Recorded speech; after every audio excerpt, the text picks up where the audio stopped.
Boa noite. Tudo bem com vocês?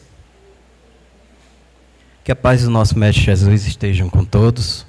Sejam todos bem-vindos. É um prazer imenso estar aqui, retornando a esta casa. E estar diante de vocês, amigos queridos. Em suas constantes peregrinações, certa vez Jesus retornava da Judéia para a Galiléia, região onde cresceu e viveu durante um bom tempo. Nessa sua viagem, acompanhado dos seus discípulos, resolveram passar por uma região chamada Samaria. Os discípulos de Jesus até tentaram convencer o mestre a não passar por essa região, uma vez que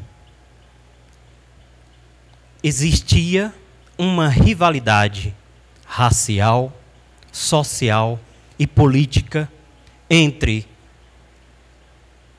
os judeus e samaritanos. Jesus era judeu.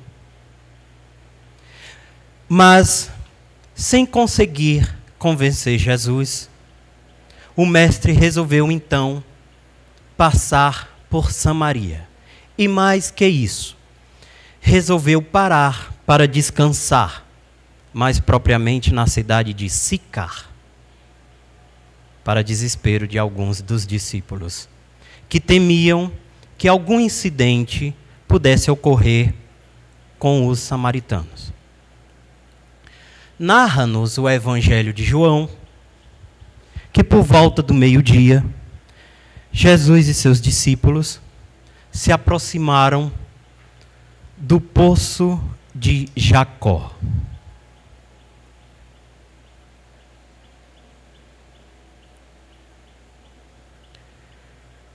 E lá Jesus resolveu descansar. Alguns dos discípulos se retiraram e Jesus lá permaneceu, juntamente com João.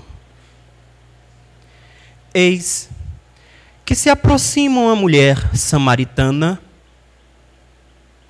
e, sem dar atenção a Jesus, reconhecendo-o ali, que tanto ele como João eram judeus, ela dirige-se ao poço e mergulha o balde a fim de tirar água. Nesse momento, Jesus aproxima-se da mulher e pronuncia essa frase: por favor, me dê um pouco de água. Está no Evangelho de João, capítulo 4, versículo 7. Existia uma grande rivalidade entre o povo judeu e o povo samaritano. Porque o povo judeu se considerava um povo, uma raça, melhor dizendo, superior. Uma raça melhor do que os samaritanos. E não se prestariam, em momento algum, em pedir um favor a alguém de Samaria. Tanto é que a mulher vira-se para Jesus e lhe responde: mas o Senhor é judeu e eu sou samaritana. Como é que você me pede um favor?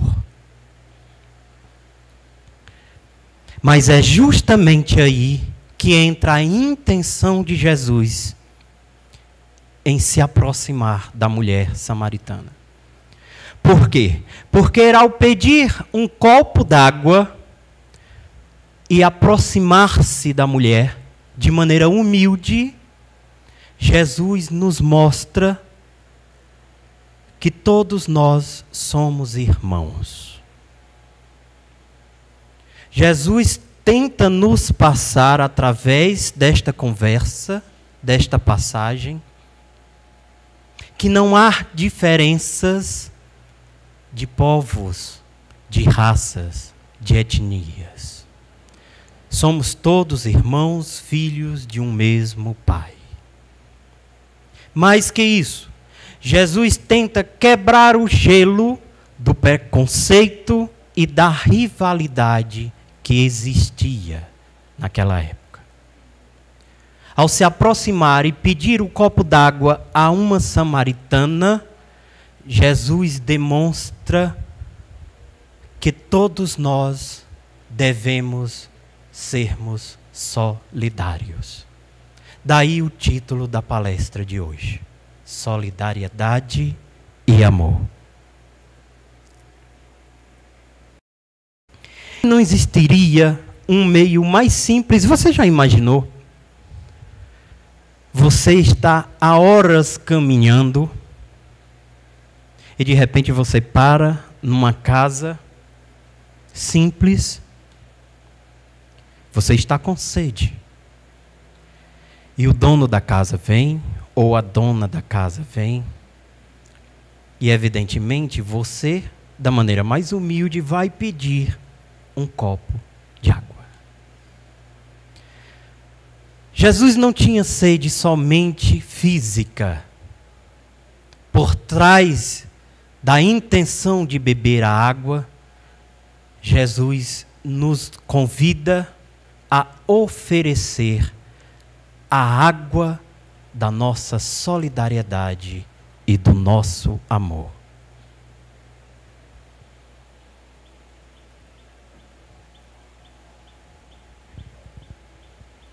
Porque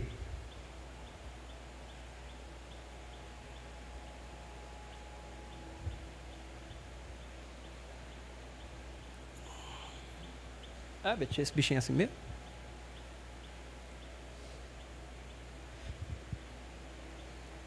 Eu acho que é só algum mau contato, pode deixar.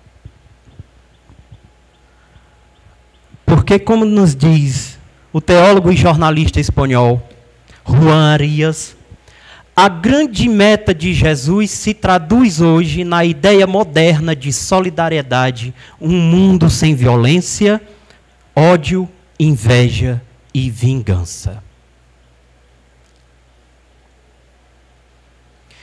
Com isso, Jesus nos mostra através do postulado que nós só temos como modificar o mundo nos tornando pacíficos. Se eu quero paz, eu preciso dar paz. Jesus vai além. E como é que eu me torno um solidário de um novo mundo? Quando eu me disponho a oferecer um copo de água da minha atenção, do meu amor, do meu carinho, sobretudo para aquelas pessoas que estão em conflito comigo. Porque Jesus não se envergonha de pedir um copo de água. Não se envergonha de se aproximar daquela mulher que para eles, naquela época, era a representação de uma raça inimiga. E agora a primeira pergunta da noite de hoje. Quantas vezes nós deixamos de oferecer esse copo de água para aqueles que necessitam? Quantas vezes deixamos de estender a mão, a atenção para a solução de problemas, de conflitos, principalmente com aquelas pessoas mais próximas de nós? Porque enquanto não tivermos essa consciência, não faremos parte desse postulado do Cristo. Sabem por quê?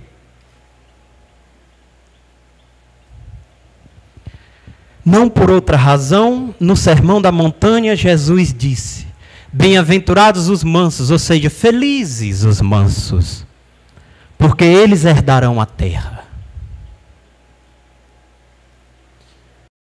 Encontro aqui o teólogo, no slide anterior, explanava para a gente. A terra será uma herança dos pacíficos, dos brandos. E a gente começa a entender muita coisa. Porque todos nós que aqui estamos num processo de evolução. Estamos encarnados, temos as nossas dificuldades, as convivências difíceis, e aí nós temos que encontrar meios de ir superando os desafios, os sofrimentos, as dores. Mas Jesus nos mostra que mais que isso, ele se preocupa em nos tornarmos ou termos a consciência de irmandade, de uma humanidade irmã. E como na evolução dos mundos, nós estamos inseridos neste que seria um mundo de prova e expiação, nós estamos também inseridos, neste momento atual, num processo de regeneração deste planeta.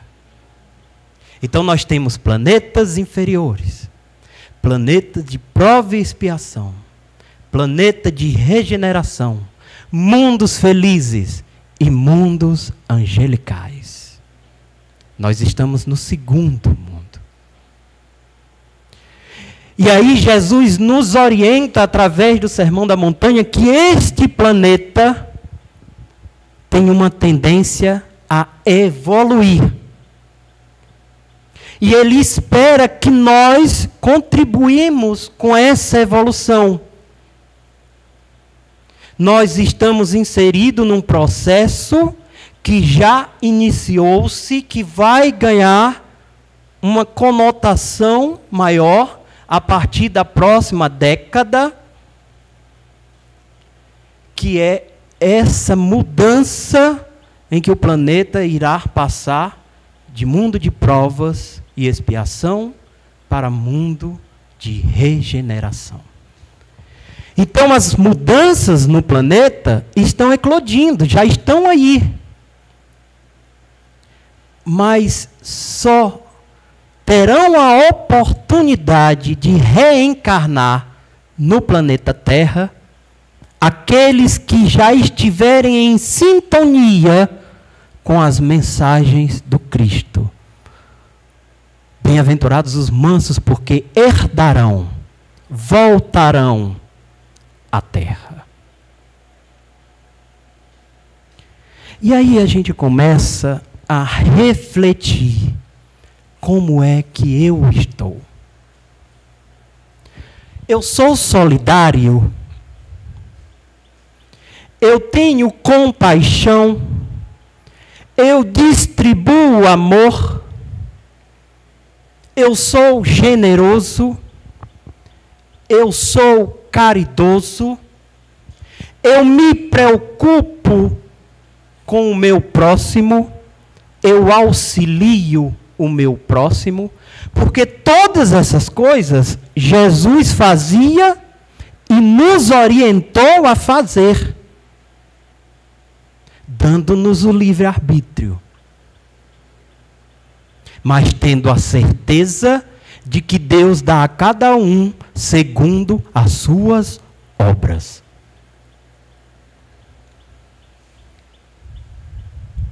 E quando nós falamos de solidariedade, não falamos somente de campanhas solidárias, de ajuda a quem está necessitando, quem está passando fome, não. Nós falamos principalmente da ajuda espiritual.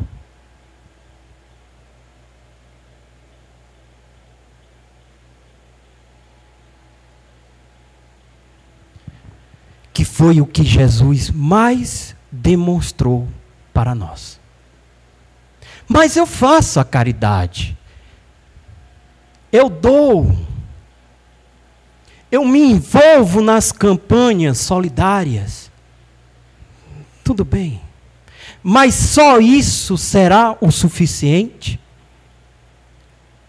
Porque muitas vezes buscamos tocar Jesus quando vamos ao centro espírita, ou vamos à igreja católica, ou vamos a um templo religioso, e nos concentramos em frente a altares, e observamos uma imagem de Jesus, e achamos que tocamos Jesus.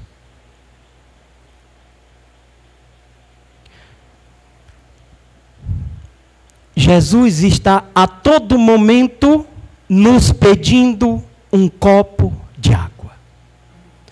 A todos os instantes, Jesus nos pede água. Porque Ele estabelece conosco uma relação de intimidade. Jesus tem sede. Mas que sede seria essa? Você deve estar se perguntando, como é que eu posso encontrar Jesus e oferecer-lhe um copo de água? E lendo um livro sobre a vida de Chico Xavier, ele nos deu a resposta.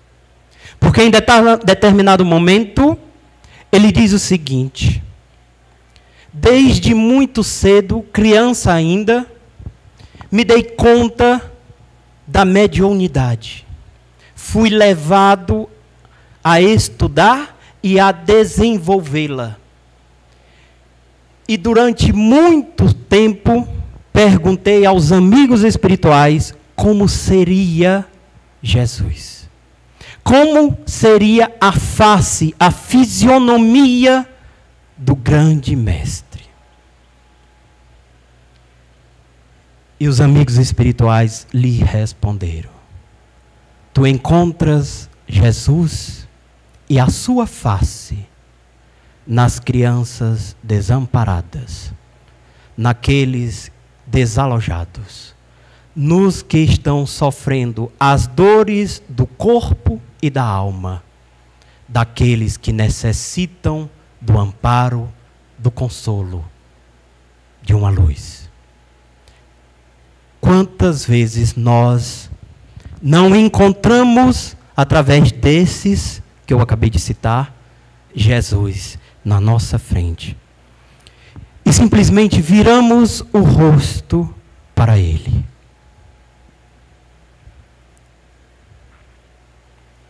Porque hoje nós estamos conectados com o mundo numa velocidade jamais vista.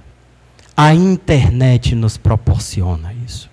Nós temos quase que de imediato notícias daquilo que acontece nos lugares mais longínquos do planeta. Mas estamos distante daquelas pessoas que mais precisam da nossa ajuda e compreensão. Observem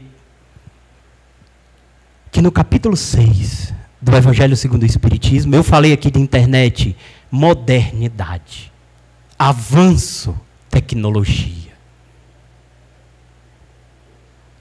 O mundo vem se modernizando a cada dia. E por que não nos modernizamos moralmente na mesma proporção? No capítulo 6 do Evangelho segundo o Espiritismo, uma mensagem magnífica de um Espírito da Verdade diz: Espíritas, amai-vos e instruí-vos.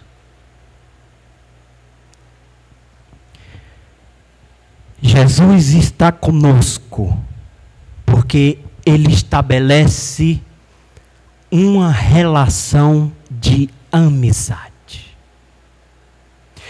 Ele esteve entre nós e está no meio de nós, inclusive aqui agora. Porque Ele mesmo disse que quando 2 ou mais pessoas se reunissem em seu nome, Ele ali estaria.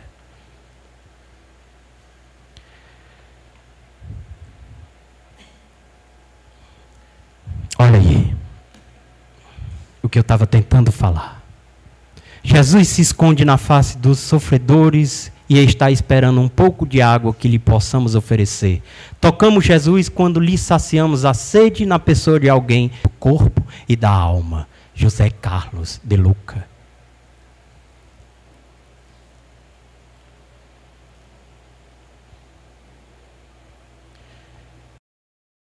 Essa é uma segunda parte da palestra. Mas só para concluir a questão relacionada à caridade.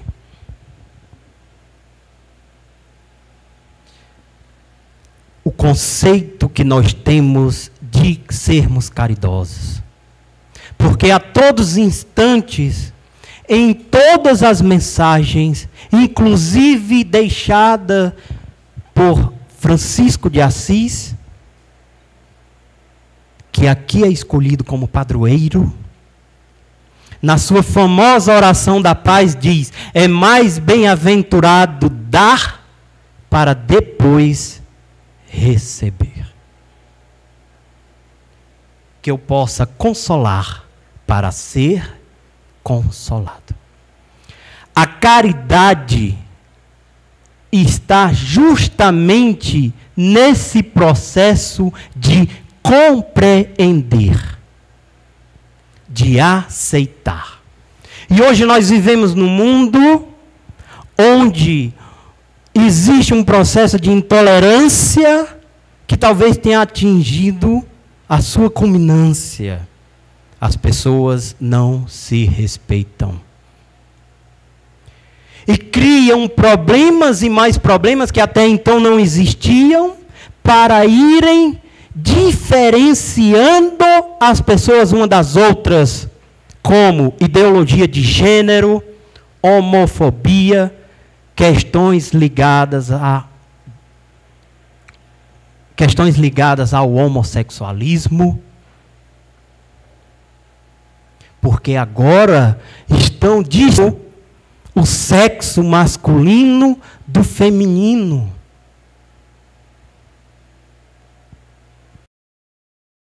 Ignorância. Ignorância. Porque trazendo um simbolismo da história literária bíblica, Deus tira do homem um pedaço para constituir a mulher. Que pedaço ele tirou do homem, gente? A costela. E costela significa em latim igualdade. Então não há diferença entre nós. Somos todos iguais. Todos iguais. E se quando nós nos direcionamos ao Livro dos Espíritos e Kardec pergunta qual é a verdadeira caridade, os Espíritos respondem: sedes beneficente, ou seja, fazei o bem. Sede indulgente, ou seja, compreenda os erros alheios e depois perdão das ofensas. Em nenhum momento eles disseram: doe esmola.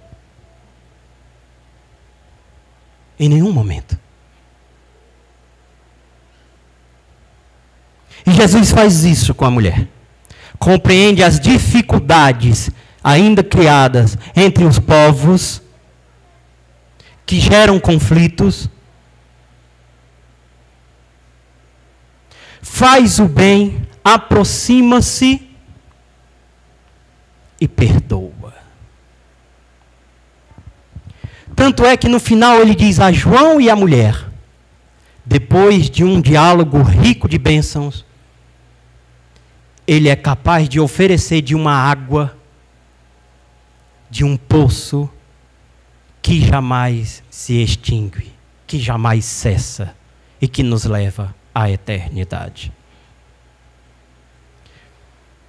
Efetivamente tocamos o seu corpo. É o Cristo faminto que estamos alimentando. É o Cristo nu que estamos vestindo. É o Cristo sem abrigo que estamos acolhendo. E não se trata apenas de fome de pão, de nudez por falta de vestuário, de desalojados por falta de uma casa feita de tijolos. Não. Cristo hoje tem nos pobres e até nos ricos fome de amor, de cuidados, de carinho, de dedicação. Madre Teresa de Calcutá. Está num livro sobre a biografia dela, de uma escritora europeia chamada Stephen Christney. Está lá. E aí algo interessante, quando ela diz, Cristo tem fome de amor. Confesso para vocês que é algo que eu achei fantástico, porque eu nunca vi Jesus desta maneira. Porque nós estamos acostumados sempre a ter a ideia de que Jesus nos ama. Mas confesso a vocês que a mim nunca tinha passado pela cabeça de que Ele também necessita do meu amor.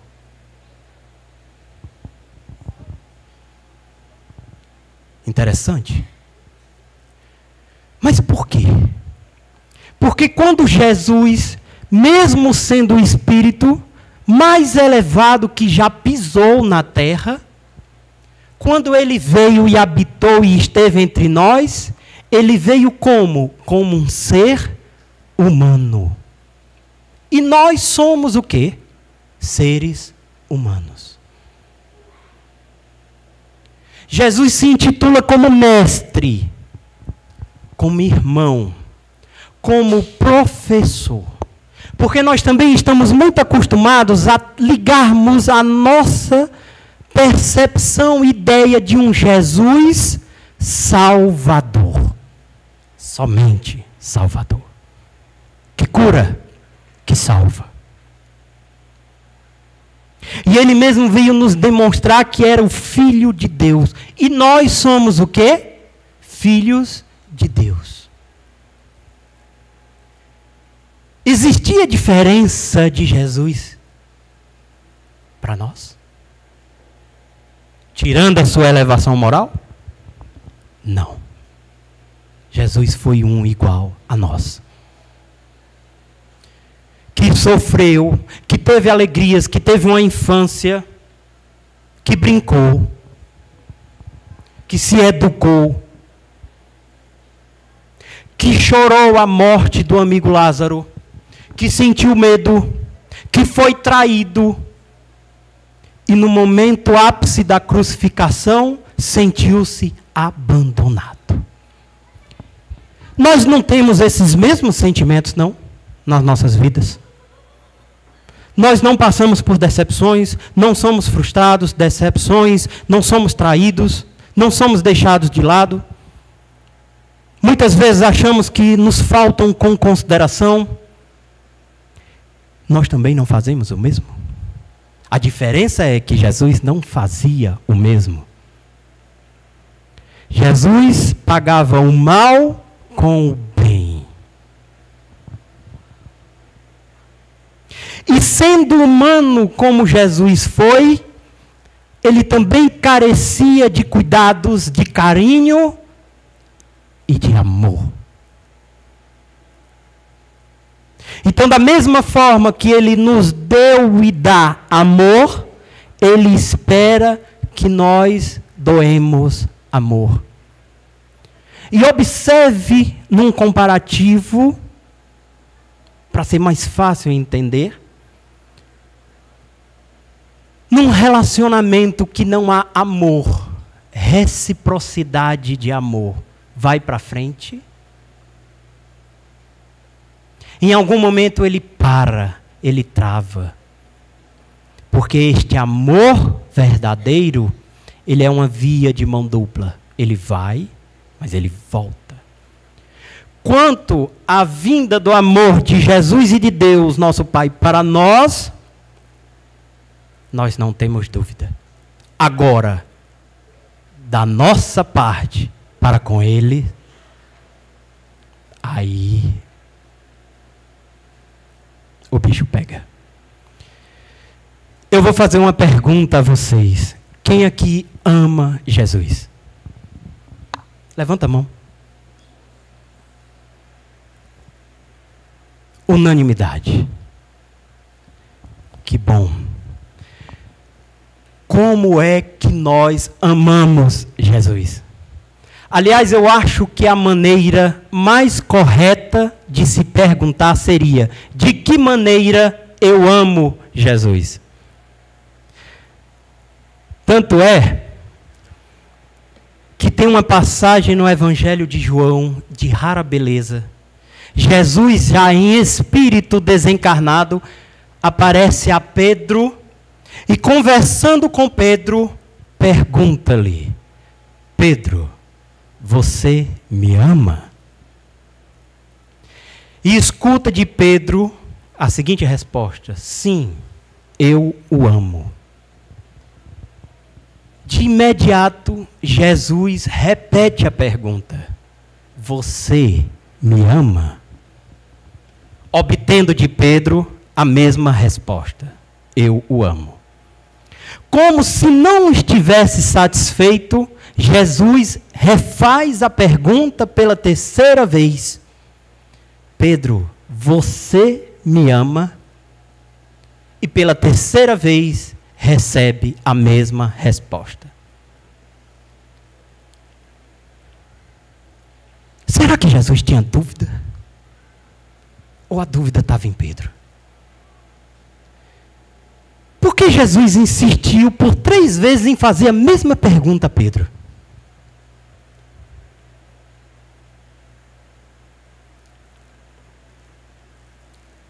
Interessante, não é? Curioso isso. Vocês sabem qual foi a resposta de Jesus? Foi essa: então cuida das minhas ovelhas. Jesus não pede nada para ele. Não pede nada para si. Ele pergunta: você me ama? Como se eu estivesse perguntando a vocês: vocês me amam? Sim. Então cuida dos meus e dos seus irmãos. Desperta para isso enquanto há tempo.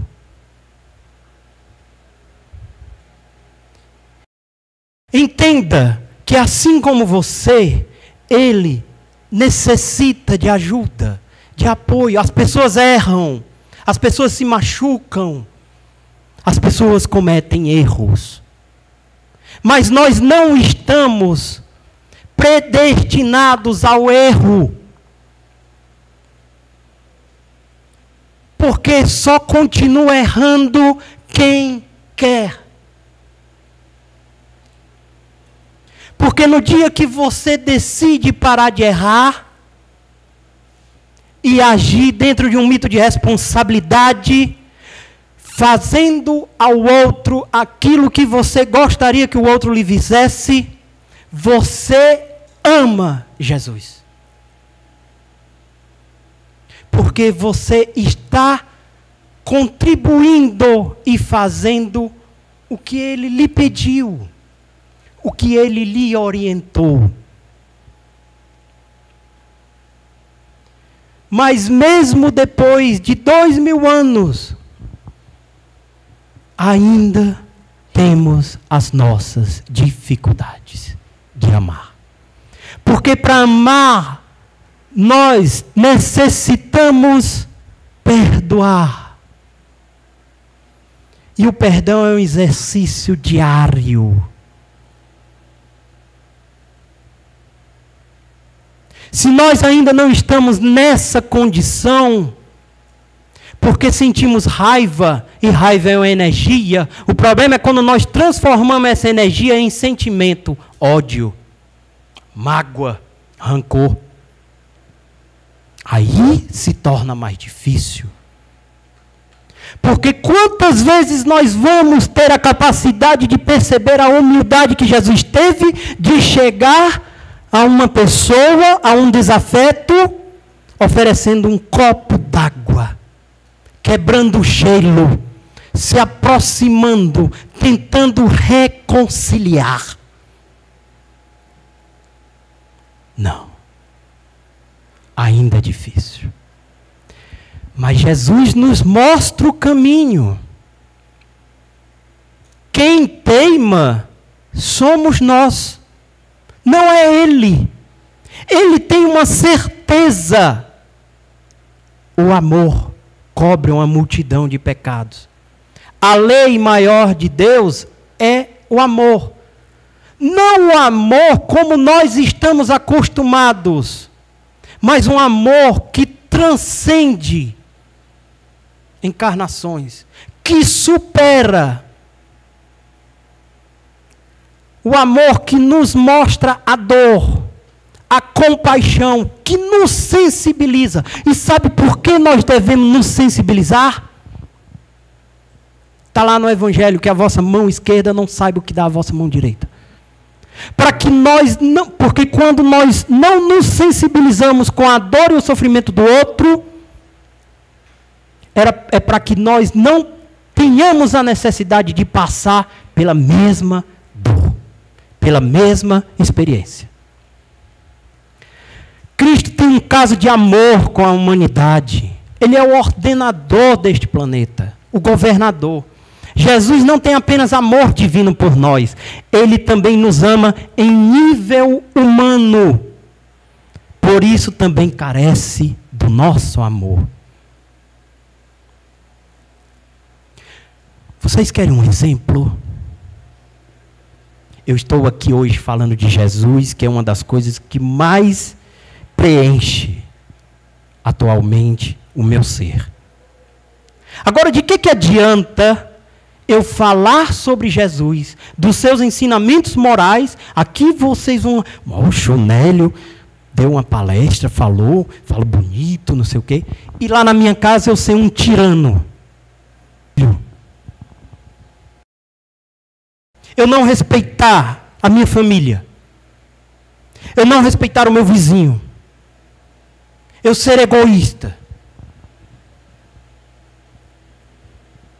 Porque não é o de fora, é o que está dentro de nós.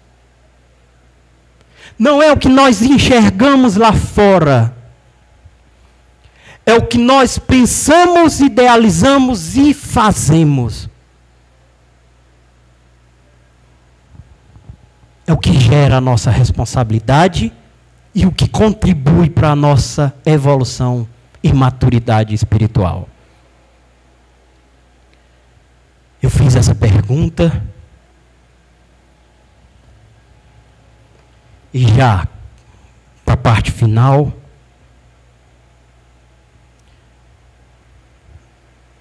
nós não amamos Jesus simplesmente porque vestimos uma camisa com o seu rosto estampado, ou porque carregamos conosco um terço, uma imagem.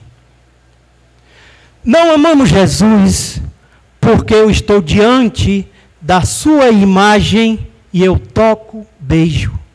Não. Não amamos Jesus porque tem uma Bíblia aberta na estante da minha casa. Não.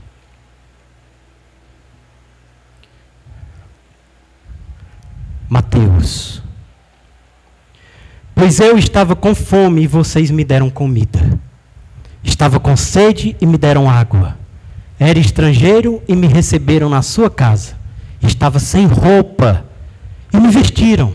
Estava doente e cuidaram de mim.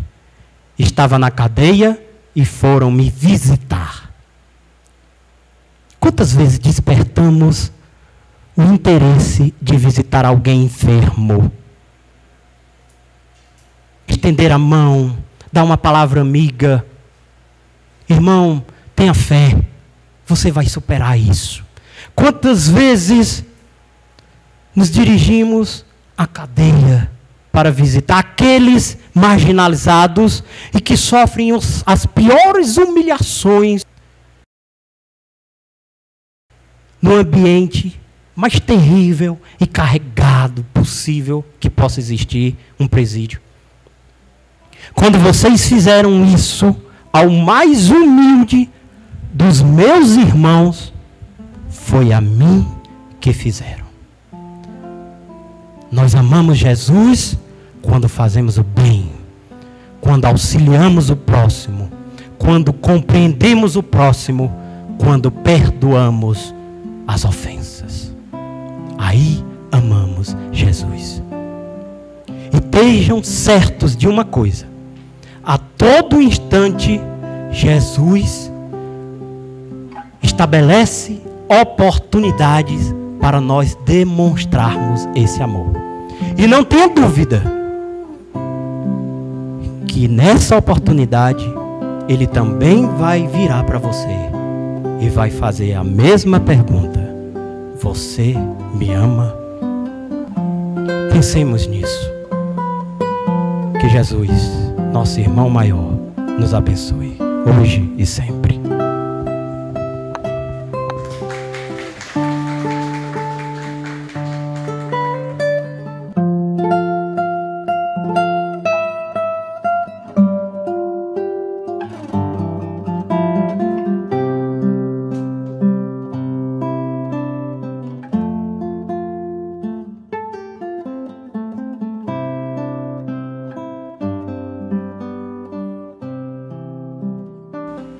E eu peço desde já que vocês, se preferirem, fechem seus olhos e imaginem primeiramente a imagem de Jesus. Este irmão e amigo de todas as horas, que nos acompanha, que está conosco, que torce por nós, que sofre quando nós erramos, quando nós sofremos, mas que não desiste de nós. Imaginemos Jesus sorrindo, de braços abertos.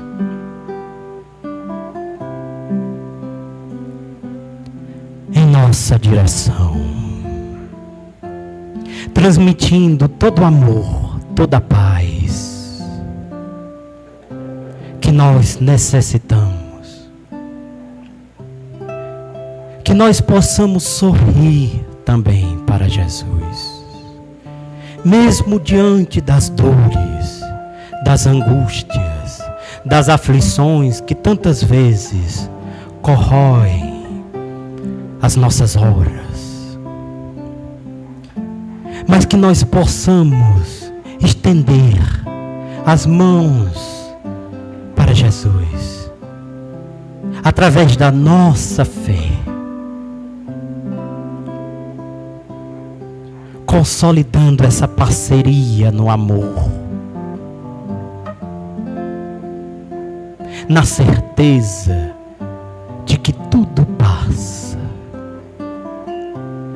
de que Deus via um fardo de sofrimento maior do que aquilo de que nós não somos capazes de suportar.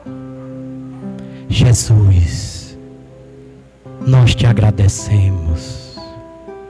Te agradecemos, Deus amado, Pai de infinita bondade, por tudo que somos, por tudo que temos. Te agradecemos pela vida que nos foi concedida, pela oportunidade da encarnação, de estarmos aqui. Te agradecemos por todas as vezes enfados, as mais profundas dores e angústia, porque Tu mesmo nos ensinaste: bem-aventurados os aflitos, porque serão consolados. Pai Jesus, tende misericórdia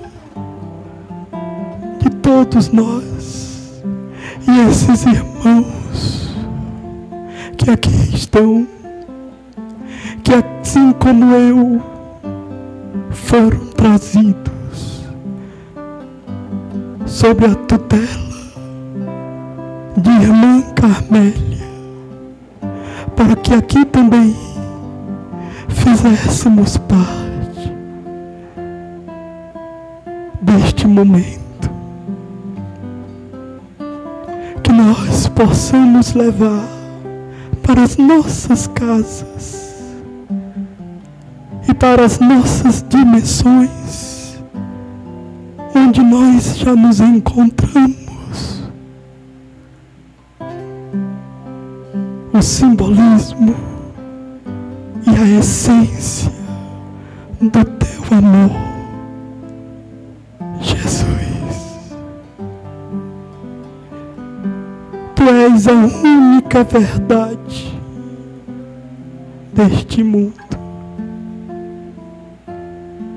e que não nos desampara,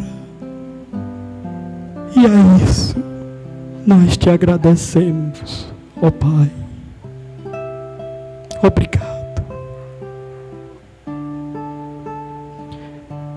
Que Jesus abençoe a todos nós abundantemente.